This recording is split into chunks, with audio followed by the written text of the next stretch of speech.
Hello there. This is Never Too Delicious, where I balance flavors and not ledgers. Let's cook. કેમ છો? સ્વાગત છે નવરાત્રિની મીઠાશમાં. નવરાત્રિનો પહેલો દિવસ માં શૈલપુત્રીને સમર્પિત છે. આજના દિવસે દેશી ઘી અર્પણ કરવાનું શુભ મનાય છે. ઘી ગરમ કરીને એમાં બેસન ઉમેરીને આપણે ધીમે તાપે એને રોસ્ટ કરશું.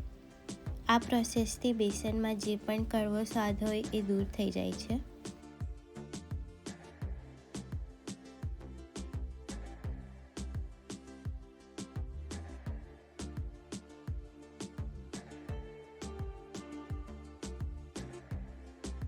માં શૈલપુત્રી હિમાલયના રાજાની પુત્રી છે અને તેમને પાર્વતીનો પહેલો સ્વરૂપ મનાય છે. તેમને બ્રહ્મા, વિષ્ણુ અને મહેશ ત્રણેય દેવતાની શક્તિનો સ્વરૂપ મનાય છે. તેમનું વાહન વૃષભ છે, હાથમાં ત્રિશૂલ અને કમળ ધરાવે છે.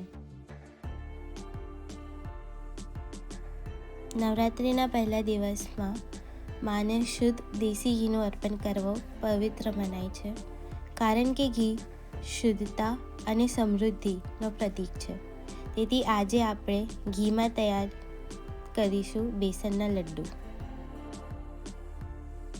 જ્યાં સુધી બેસન ગોલ્ડન બ્રાઉન કલરનો ના થઈ જાય અને ઘી છૂટું પડવા ના લાગે ત્યાં સુધી આપણે એને ધીમા તાપે રોસ્ટ કરતા રહીશું.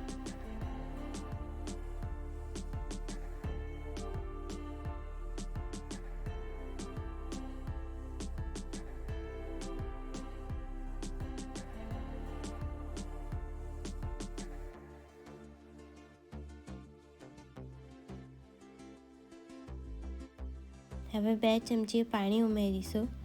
આ કરવાથી લડ્ડુ સોફ્ટ અને પરફેક્ટ બનશે. હજી 1 મિનિટ એને રોસ્ટ થવા દઈશું અને આ મિક્સરને આપણે ઠંડુ થવા દઈશું.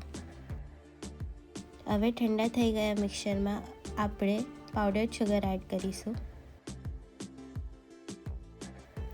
યુકેમાં રહીને પણ આટલું દૂર હોવા છતાં પણ આ પ્રસાદ બનાવીને લાગે છે કે આઈ એમ બેક ઇન ગુજરાત.